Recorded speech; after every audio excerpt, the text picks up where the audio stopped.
Good evening and a warm welcome. You're watching Education News Network, and at our studio today we have an eminent personality from the education fraternity. He is none other than the co-founder and CEO of Sports Village, Mr. Saumil Majmudar. Welcome, sir. Thank you very much. Mr. Saumil Majmudar is the co-founder and CEO of Sports Village.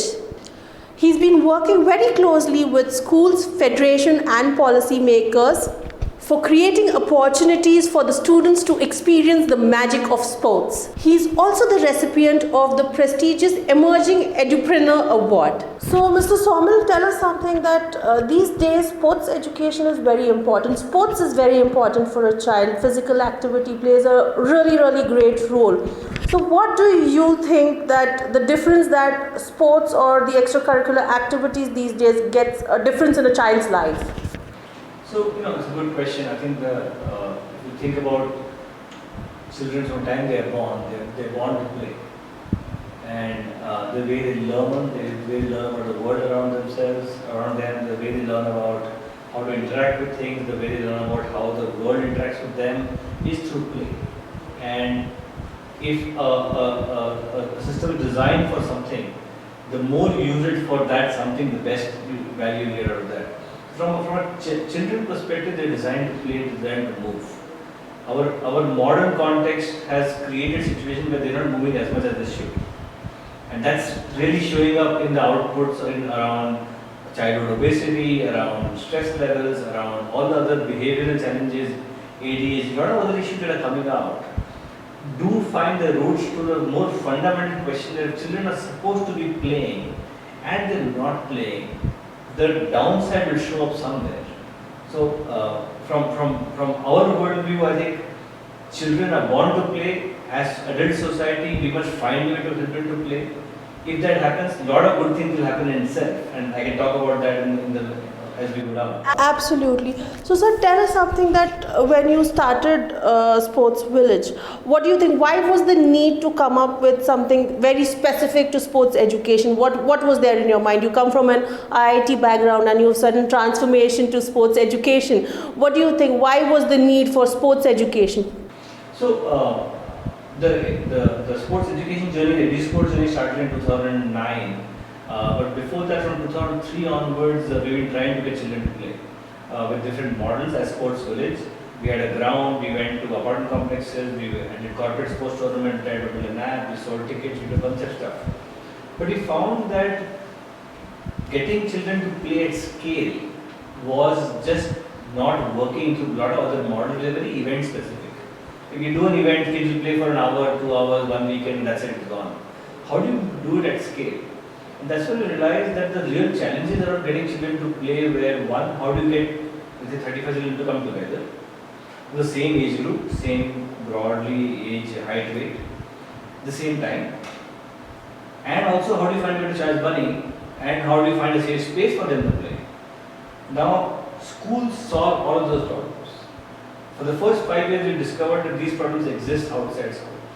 So after trying a whole lot of experiments, going broke a few times, we went down this path of saying let's go to schools, and that's how the sports education system started. It was really another experiment among many experiments we did.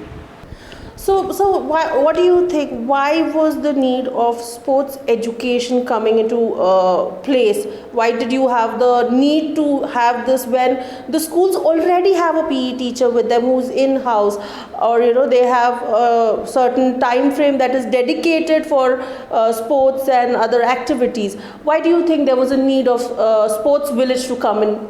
That's a great question. I think when we got in, we didn't realize how bad things were. Okay, and actually, what I mean by that, the ways, and most of us have been through this in a PE world. If you ask people what does physical education mean to you, it doesn't mean a lot of fun to most people. It means some boring exercises. It means some strict PE teacher. It doesn't mean joy, it doesn't mean fun, which is what it's supposed to be. But somehow we've been exposed to such a different world that we think that's what it is. That's one. What I mean, therefore, the assumption was that physical education is boring, it is a must do, and kids just tolerate it for the first half an hour and then they get to play, right? But that's not the way it's supposed to be.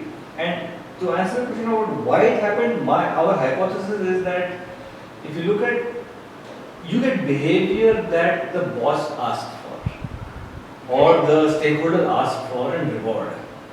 What happened in most cases is, if I take most sports programs and most principals or trustees, and if you ask them how is the sports program going, they would point to the trophies behind their walls and say, look, my sports program is very good, our team won inter-school and 2 of our kids went to the state level. Absolutely, we see the massive setup there in the schools. It's brilliant. Now, they use that as the tool to say, I am in good shape, my sports program is good. Okay? But if you accept that sports is education, and now let's think about math or science, right? A good math program is not just a math program that sends 5 kids to IIT. A good math program is a program that gets all the 1,000 kids to enjoy math. The kids who went to IIT probably did a lot of after school, they did tutorial, whatever else anyway. But the core job of the school is to build a foundation which is for every kid. Now if you take that as an example and if you accept sports as education, in sports what's happening is, the 5 kids out of 1,000 are getting picked out. They are getting all the attention of the PE teachers and sports coaches. The remaining 995 kids are just hanging around. If I were to do that in math, parents would pull that child out of my school. If I told a parent, your child is not so good in math, so I'm making him sit on the side. These 5 kids are good in math, so I'm paying attention to them. Think about what will happen. What will parents say? Yeah, he's not good in math, so please spend more time on the child, These kids are good anyway. But in sports, that doesn't happen. In sports, what happens is, oh, you're not good in sports, so you should understand. Not just sports, arts, craft, music. But if it's part of education, in fact, the kids who are not doing well should be given more attention, and the kids who are doing well anyway are doing well. So this difference was showing up, that the only tool that a sports leader, a school leader had to evaluate the sports program was medals. Nobody came and told them, here's another way to evaluate. And when we went in, after some experiments, we went and told the school that if you accept sports as education, let's talk about how do you evaluate maths or science. The way if I'm a maths teacher, the way you evaluate me is, okay, there were 35 kids in a class. Last year, 35 kids, message there were like 10% are A, 20% are B, and so on. This year, has it moved like this? Have more kids improved? But you would ask me for the whole cohort.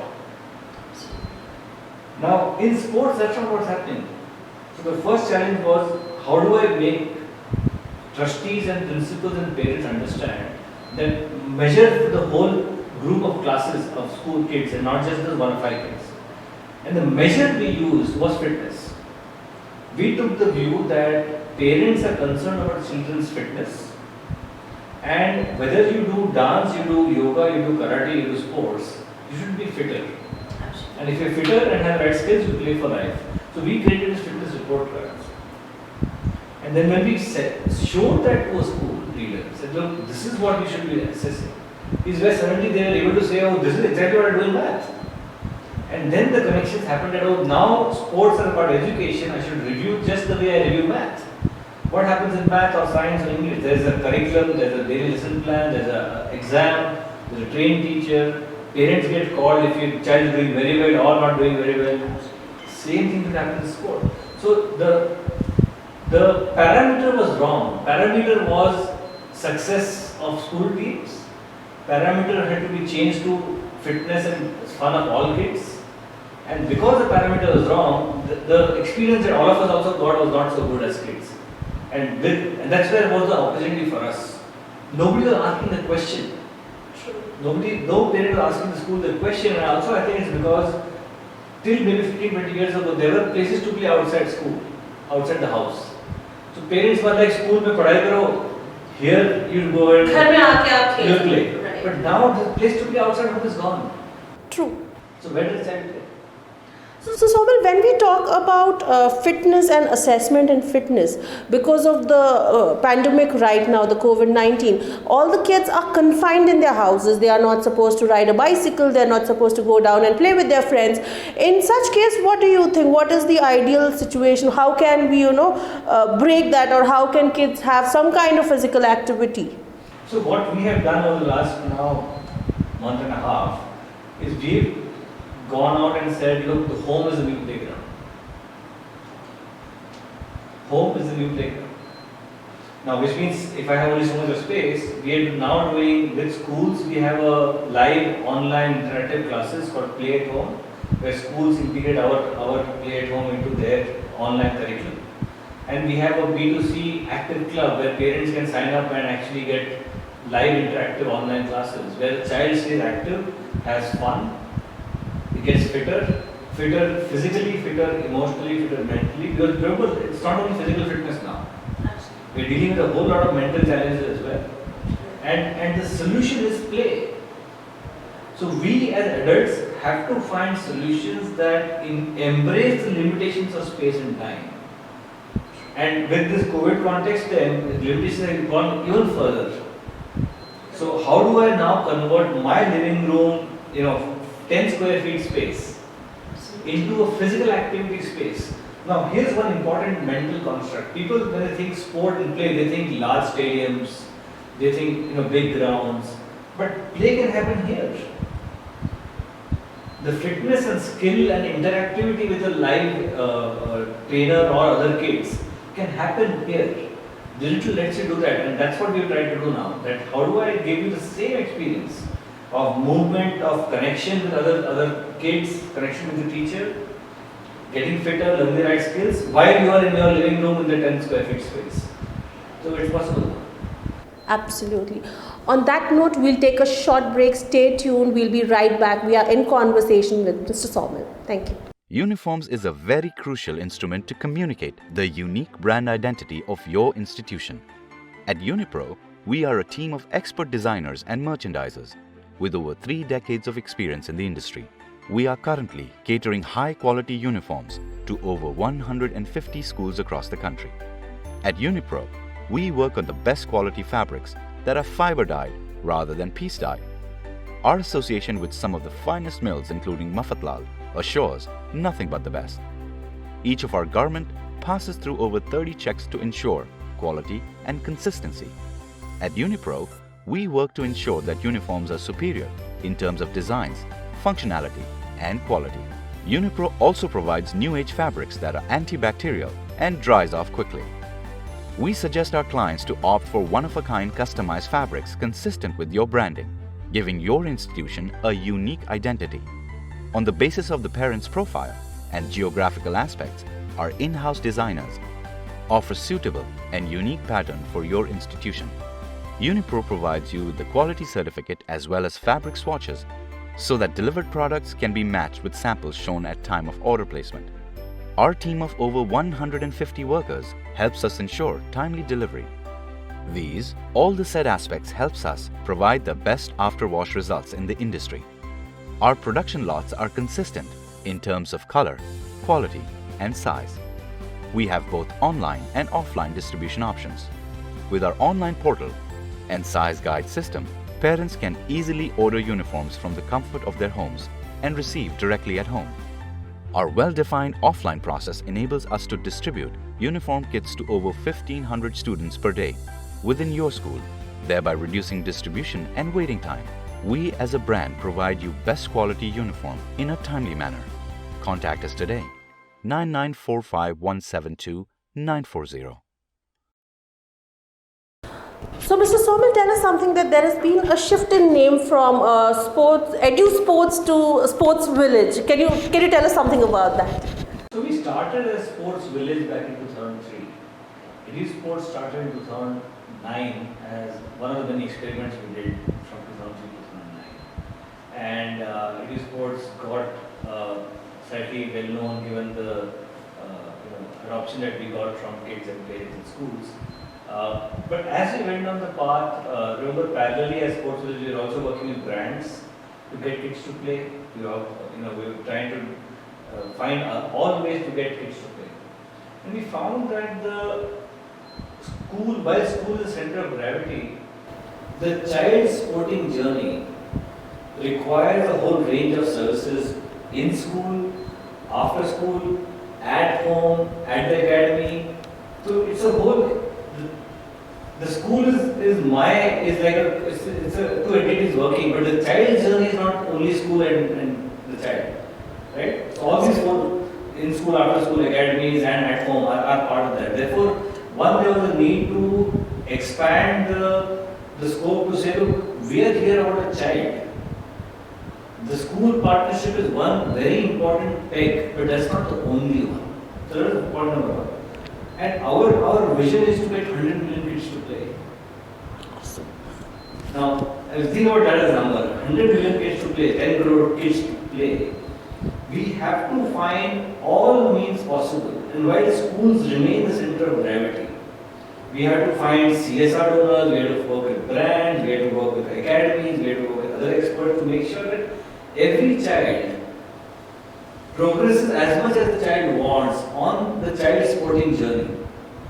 And the whole notion of a village is a village that comes together to help raise a child with different specializations. And as they say, it takes a village to raise a child. We think as sports village, the brand and the messaging of how do we get 100 million kids to play was broader. While schools remain the center of gravity, because schools then get access to scale, to kids at scale. Right. So integrating the education remains the focus, remains the primary focus. But from a child point of view, for us to get 100 million kids to play, we just felt the sports village piece was better articulation one. And the theme of born to play. That kids are born to play, we are all born to play. All of us were kids at some point, all adults forget that they were kids at some point. Absolutely. So, sir, tell us something. We've seen a considerable rise in where our country is representing the Olympics today, and we've been winning a lot of medals. So, is this something because these days the sports education has been introduced at a very young age, and we've seen this difference, or how does it work? No, I would love to take credit for that, but no, I don't think the sports education industry can take credit for India's better performance at the Olympics and even otherwise in cricket and other places. But I think what has But I'm sure, sir, I think so. These kind of things motivate parents and child. I think what has definitely happened is the awareness about sports and the broad assumption of sports as an integral part of your life has changed. To that extent, to in a small way, I think the sports education industry would have helped get parents to feel that sports is not something that you do after everything is done. Sports and play and physical activity is something that you do as part of daily life. So that definitely, I think, has made a small difference. The second part is this focus on structure. I think the structure has come into sports education, but also has come into structure of training at an elite level and so on. And this whole clarity of this whole process, as against earlier ad hoc systems to now more system-driven stuff, is definitely helped India do well in many sporting. Absolutely. So we also heard about you playing some active role in Satyamev Jayate, which was hosted by Mr. Amir Khan. So we'd like to know something about it. It sounds really interesting. So they were kind enough to reach out. They had this episode called "A Ball Can Change the World." Okay. And so it was all about how sport as a tool, play as a tool, as a medium, can change the world. And so there are lots of very inspiring stories of people who've done wonderful with through sports, including the Fogart sisters were there and so on. Mr. Fogart also interviewed a bunch of other NGOs were there. And I think so they brought out very wonderfully the power of sport, power of play. The question after that was, if it is so powerful, how do we scale this? And that is where they were kind enough to consider us as EduSport at that time as a model of scaling play to 100 million kids or more. And how we integrated into the school system, the structured curriculum, assessment for each child, the structured program was what they were kind enough to highlight in that show. of if first of all play is powerful, but how do you scale play? Is to work with schools and make sports as a part of the curriculum. That was the core message. And they kind of use us as a example of how you could scale with sports. Absolutely. So moving on to our last question, we'd like to have one message to all our educator friends, all the kids who are going to watch this out there, how to be fit during the time of this pandemic, where we're not supposed to go out, we're not supposed to swim, we're not supposed to, play badminton, or we are supposed to forget our football and volleyball courts. How are we supposed to be fit? So I think the first step is to remind us that we are born to play, and therefore whatever space we have, whatever time we have, how do I find ways to do it? First is find time, space, and second, there are tools available. There are solutions available online where you can do digital sessions. As sports fields, we are also doing play at home. We are doing active club and the live sessions. So the technology today is allowing you to have the same experience. If you think of sport participation, you have a fitness component, you have a skill component, you have a match play component, very broadly. All these three are possible to do digitally while you are at home, but you're connected virtually with all your team members, with your coach, with your trainers, and with the leaderboards, where you can compete virtually with people across the world. And the interesting part now is that you can actually benchmark yourself with the best in the world, and you can have friends in other parts of the world, and you can still have a game which you would not have thought about otherwise. So I think at one level, the COVID context has also reminded us that it's possible to do a lot more with the home as the playground and with digital technology as a way to connect with our friends and coaches. Absolutely. Thank you so much, sir. On that note, we come to the end of the show. Thanks a lot for sparing the time and taking the efforts to come all the way to our studio. We really appreciate that. So that was Mr. Somal with us. For more such interesting interviews and conversation, do not forget to log on to theENN.com and do not forget to like, share, comment and subscribe. For now, signing off, Viva Raj. Thank you.